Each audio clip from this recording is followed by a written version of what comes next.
오늘도 집에서 예배 드리시는 성도님들 안녕하십니까? 예배 전에 먼저 주변을 정돈해 주시고요.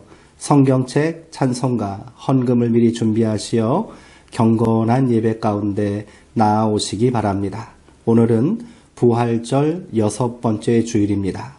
부활절 6번째 주일에 드리는 수정동교회 주일 예배를 시작하겠습니다.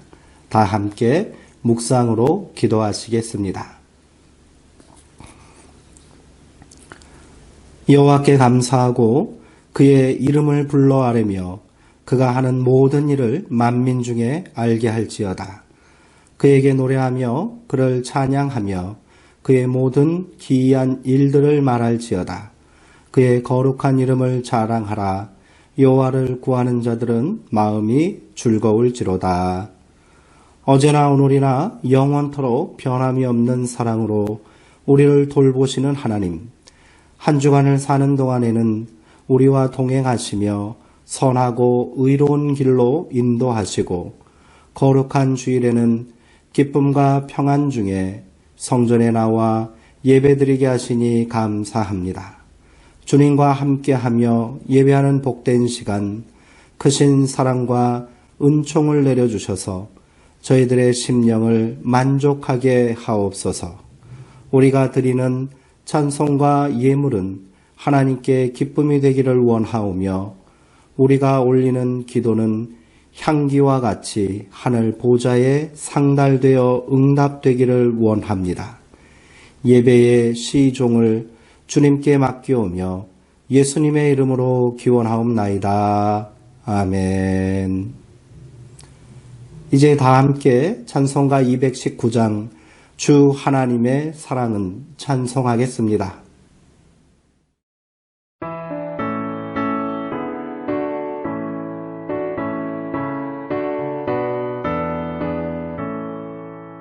주 하나님의 사랑은 한없이 넓으사 온 세상 모든 백성을 그 자녀 삼았네. 감당할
사도신경으로 우리의 신앙을 고백하겠습니다. 나는 전능하신 아버지 하나님 천지의 창조주를 믿습니다. 나는 그의 유일하신 아들 우리 주 예수 그리스도를 믿습니다. 그는 성령으로 잉태되어 동정녀 마리아에게서 나시고 본디오 빌라도에게 고난을 받아 십자가에 못 박혀 죽으시고 장사된 지 사흘 만에 죽은 자 가운데서 다시 살아나셨으며 하늘에 오르시어 전능하신 아버지 하나님 우편에 앉아 계시다가 거기로부터 살아있는 자와 죽은 자를 심판하러 오십니다. 나는 성령을 믿으며 거룩한 공교회와 성도의 교제와 죄를 용서받는 것과 몸의 부활과 영생을 믿습니다. 아멘. 이 시간 공동 기도문을 보시면서 함께 기도하시겠습니다. 전능하신 하나님, 무릇 지킬 것보다 내 마음을 지키라 하셨으나 저희들의 마음은 어리석고 조급하고 완악하여 실수가 많았습니다. 말에 실수가 없는 자가 온전한 자라 하셨으나 저희들은 지난 한 주간 말에 실수가 너무도 많았습니다. 형제를 비방하며 하나님께 원망하는 말을 했습니다. 듣기는 속히 하고 말하기는 더디하라 하신 주님의 명령과는 반대로 행했습니다. 경솔하게도 수많은 말을 입 밖에 내며 실천에 옮기지 못했습니다. 주여, 이 모든 어리석음과 허물을 용서하여 주시고 이제부터는 말과 행함에 지혜로운 자가 되게 하여 주옵소서. 예수님의 이름으로 기도드립니다. 아멘. 오늘 우리에게 주시는 하나님의 말씀은 로마서 6장 1절에서 5절까지 말씀입니다. 신약성경 246쪽에 있습니다. 이제 제가 하나님의 말씀을 강독하겠습니다. 이것은 하나님의 말씀입니다. 하나님의 말씀에 경청하시기 바랍니다. 그런즉 우리가 무슨 말을 하리요? 은혜를 더하게 하려고 죄에 거하겠느냐? 그럴 수 없느니라. 죄에 대하여 죽은 우리가 어찌 그 가운데 더 살리요? 무릇 그리스도 예수와 합하여 세례를 받은 우리는 그의 죽으심과 합하여 세례를 받은 줄을 알지 못하느냐? 그러므로 우리가 그의 죽으심과 합하여 세례를 받음으로 그와 함께 장사되었나니 이는 아버지의 영광으로 말미암아 그리스도를 죽은 자 가운데서 살리심과 같이 우리로 또한 새 생명 가운데서 행하게 하려 함이라.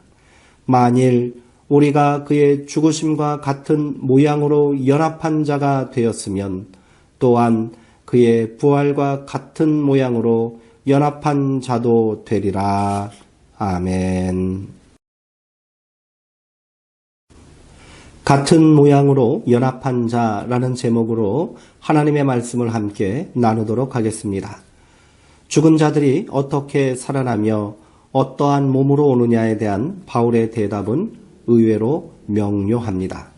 죽지 않고는 다시 살아날 수 없다는 것이 어떻게에 대한 바울의 대답입니다.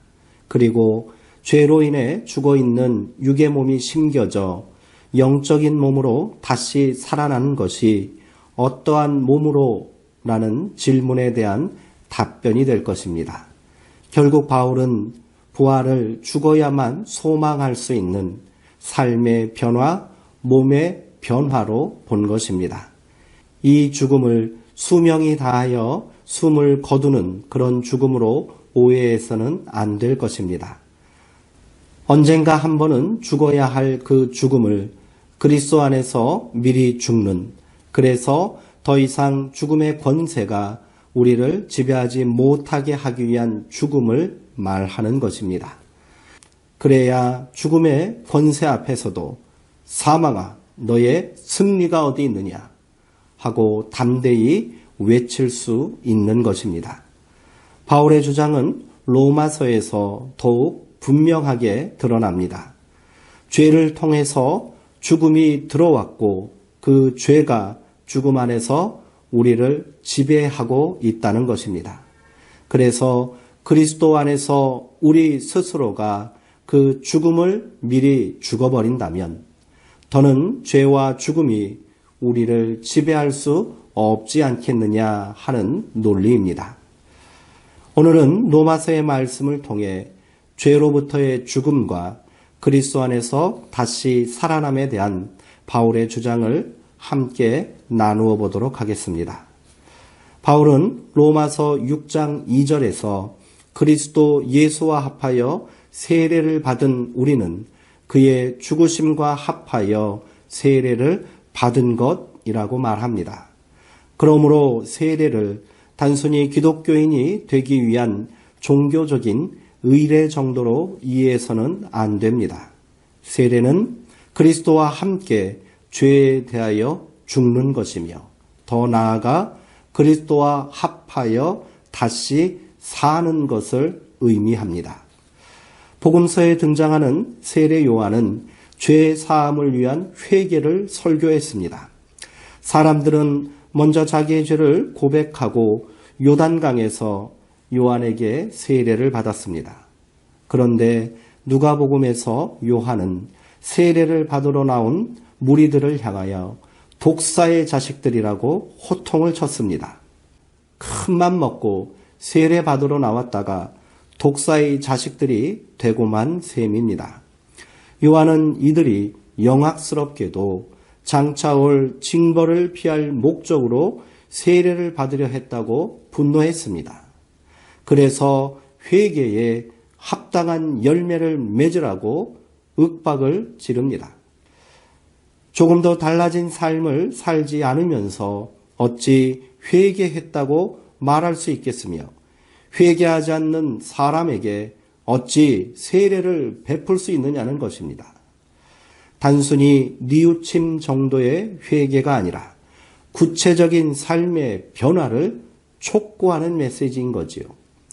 바울의 말대로라면 죄에 대하여 스스로 완전히 죽는 결단이 있어야 한단 말입니다.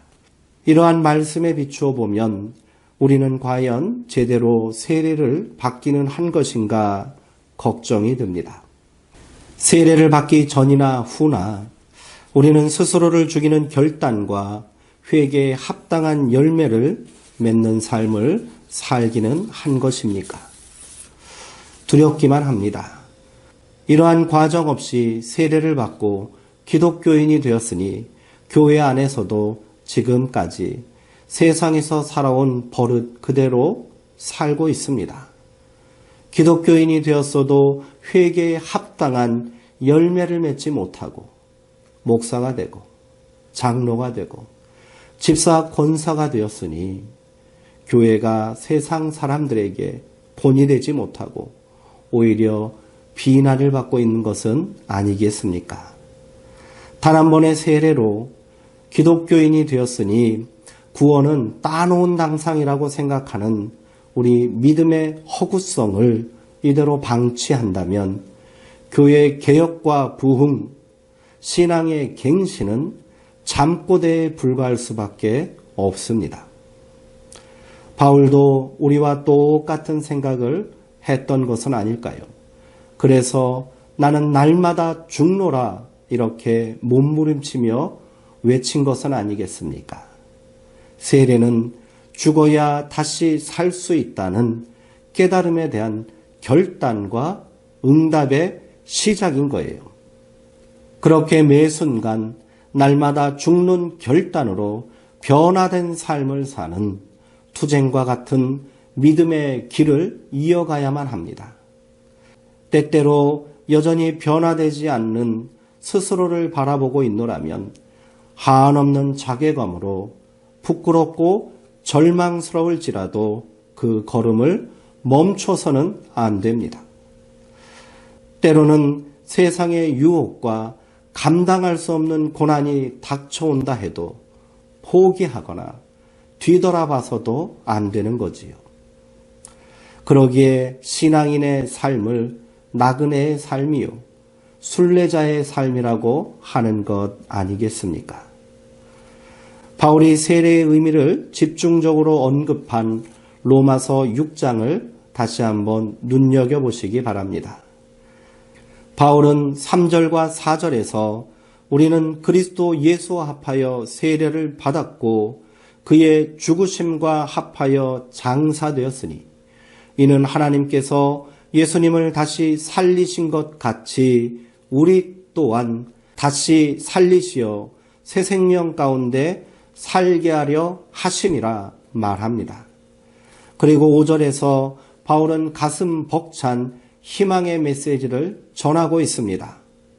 만일 우리가 그의 죽으심과 같은 모양으로 연합한 자가 되었으면 또한 그의 부활과 같은 모양으로 연합한 자도 되리라.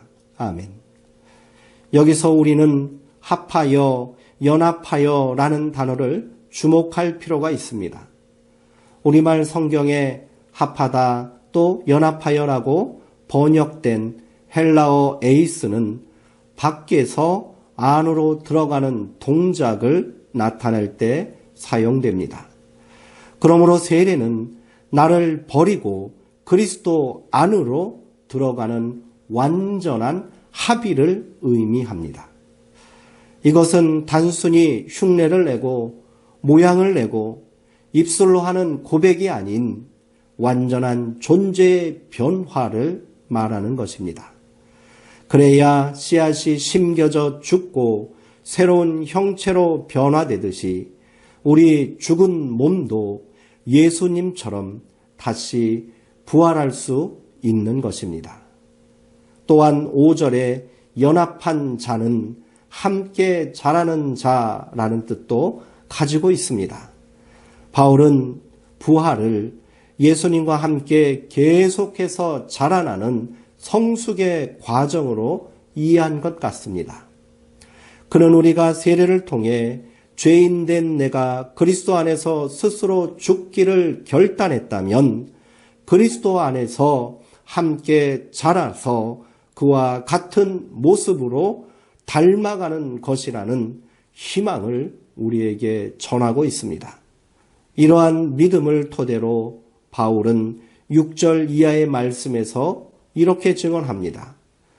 우리가 알거니와 우리의 옛사람이 예수와 함께 십자가에 못 박힌 것은 죄의 몸이 죽어 다시는 우리가 죄에게 종노릇하지 아니하려 함이니 이는 죽은 자가 죄에서 벗어나 의롭다 하심을 얻었음이라. 만일 우리가 그리스도와 함께 죽었으면 또한 그와 함께 살 줄을 믿노라. 아멘. 우리가 그리스도 예수 안에서 함께 자라고 있다는 사실을 깨닫는다면 다시는 죄 가운데 살 수는 없습니다. 죄에 대하여 이미 죽은 우리에게 죄는 더 이상 주인 행세를 할 수 없기 때문입니다.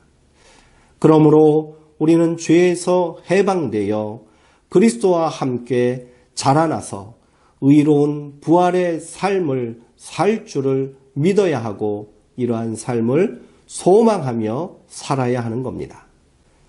믿음의 삶은 의로워지는 과정입니다. 의로운 삶을 사는 것이 아니라 예수 그리스도와 함께 자라나는 성숙의 과정인 거지요. 예수님처럼 죄에 대하여 단번에 죽는 단호한 결단을 할 수 없는 우리라면 언감생심, 단 한 번 세례로 옛사람이 죽고 죄의 몸이 소멸되기를 바랄 수 없는 거겠지요. 오히려 나는 날마다 죽노라고 했던 바울처럼 계속해서 그리스도의 죽음과 같은 모습으로 죽고 계속해서 그리스도의 부활과 같은 모습으로 일으켜지며 계속해서 그리스도와 함께 자라는 자들이 되어가야 할 것입니다. 그래야 더욱 의로워지고 또 그래야 날로 거룩해져서 하나님의 영광에 이르는 구원을 성취할 수 있는 것입니다. 그런 의미에서 믿음이란 결단이요 과정이라 할 수 있겠습니다. 너무 조급해하지 마시기 바랍니다. 씨를 뿌렸는데 왜 자라지 않느냐고 낙심하지 마십시오. 자라게 하시는 분은 오직 하나님 한 분뿐이십니다. 우리가 그리스도 안에서 그와 함께 자라고 있음을 믿는다면 선을 행하되 낙심하지 마십시오. 자꾸만 내 안에 옛사람의 모습이 보인다면 다시금 이를 죽이는 결단을 멈추지 말아야 합니다. 우리가 그리스도 안에서 죽기를 각오한다면 우리 안에 새로운 생명이 자라는 것을 발견할 수 있을 것입니다. 내 안에 작은 가능성과 변화의 씨앗을 발견했다면 그것을 소중히 품고 힘써 키우시기 바랍니다. 그렇게 우리 조금씩 그리스도를 닮아가는 사람이 됩시다. 엄마 뱃속에서 나온 갓난아기는 스스로 할 수 있는 일이 아무것도 없습니다. 자신의 필요와 욕구를 해결할 방법이 없기에 그저 응애 울음을 터뜨리는 일 말고는 할 일이 없습니다. 그러나 아기에게는 모든 것을 헌신하고 내어주는 엄마가 있습니다. 그 엄마의 사랑과 보호 아래 아기는 조금씩 성장하는 거예요. 엄마는 아기가 빨리 걷지 못한다고 나무라지 않습니다. 넘어지고 엎어져도 엄마는 그걸 그렇게 대견스러워합니다. 그렇게 엄마의 응원과 격려 가운데 아기는 2000번의 실패와 도전을 반복하다 마침내 두 발로 걷게 되는 것입니다. 또한 아기는 대략 18개월이 지나야 고작 10개 정도의 단어를 소리낼 수 있다고 합니다.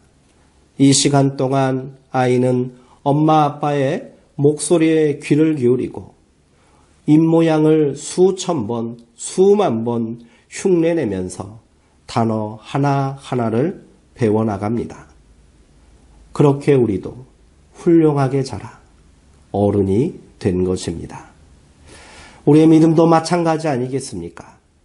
예수님은 이제 막 새롭게 태어난 갓난아기 같은 우리를 세상 어떤 부모보다 살뜰하게 정성과 사랑으로 보살피시며 자라게 하시는 줄 믿습니다. 그렇게 우리는 그리스도 안에서 믿음의 장성한 분량으로 자라게 될 줄 믿습니다. 함께 기도하시겠습니다. 사랑과 은혜의 하나님, 우리는 예수 그리스도와 함께 자라고 있음을 깨닫지 못했습니다. 그래서 여전히 세상과 벗하며 죄와 사망에 사로잡혀 종살이하며 살고 있는지도 모르겠습니다. 이제 우리도 결단하게 하옵소서. 그리스도 안에서 그리스도와 함께 죄에 대하여 죽은 우리가 다시 사망의 굴레로 돌아가는 어리석음을 범하지 않게 하옵소서. 내 안에 그리스도께서 함께 하시어 날마다 자라게 하시는 줄 믿습니다. 부끄럽고 연약한 우리를 도와 주옵소서. 예수님의 이름으로 기도합니다. 아멘. 다 함께 찬송가 407장 구주와 함께 나 죽었으니 부르시는 중에 준비하신 예물을 하나님께 봉헌하겠습니다.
드려진 헌금을 위해 기도하겠습니다. 하나님, 우리 가운데 허락하신 이 크고 놀라운 은총에 감사드리며 우리가 정성과 마음을 다하여 귀한 예물을 주님께 드립니다. 이 예물을 기쁘게 받아 주옵소서. 드린 손길들을 기억하시어 삶의 자리자리마다 그리스도와 함께 자라나는 역사가 나타나게 하여 주시옵시고 풍성한 은혜와 만족의 삶을 살 수 있도록 온전히 붙들어 주옵소서. 예수님의 이름으로 기도합니다. 아멘. 이제 교회 소식을 전해드리도록 하겠습니다. 오늘은 부활절 6번째 주일에 지키는 교사주일입니다. 다음 세대를 위해 수고하시고 헌신하시는 교회학교 선생님들을 위해 기도와 격려를 부탁드립니다. 지난주부터 새벽 기도회와 수요 예배가 다시 시작되었습니다. 어느 때보다 기도와 연합이 중요한 때인 줄 믿습니다. 사모하는 마음과 열심을 가지고 예배와 기도에 참석해 주시기 바랍니다. 코로나19 사태가 속히 진정되고 일상이 회복되므로 수정동교회 모든 예배와 모임이 온전히 재개될 수 있도록 기도해 주시기 바랍니다. 5월 31일 성령 강림 주일은 총회가 정한 한국교회 예배 회복의 날입니다. 이 땅의 모든 교회가 더욱 힘써 기도함으로 기쁨과 평안 가운데 다시 모일 수 있도록 기도로 함께 준비해 주시기 바랍니다. 구역장 또 기관장 되시는 성도님들과 각 교회학교 부장님들은 예배 회복의 날에 모든 성도들과 우리 아이들이 함께 모일 수 있도록 기도해 주시고 힘써 주시기 바랍니다. 이제 축도로 예배를 마치겠습니다.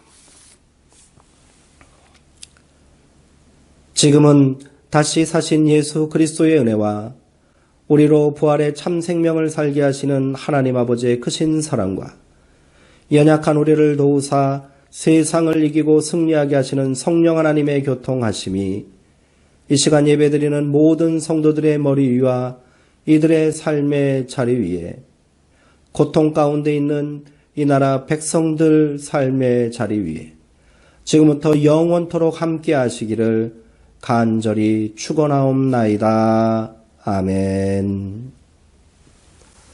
이상으로 주일 예배를 모두 마치겠습니다. 사랑하는 성도님들 한 주간도 평안하시고요. 주 안에서 강건하시기 바랍니다.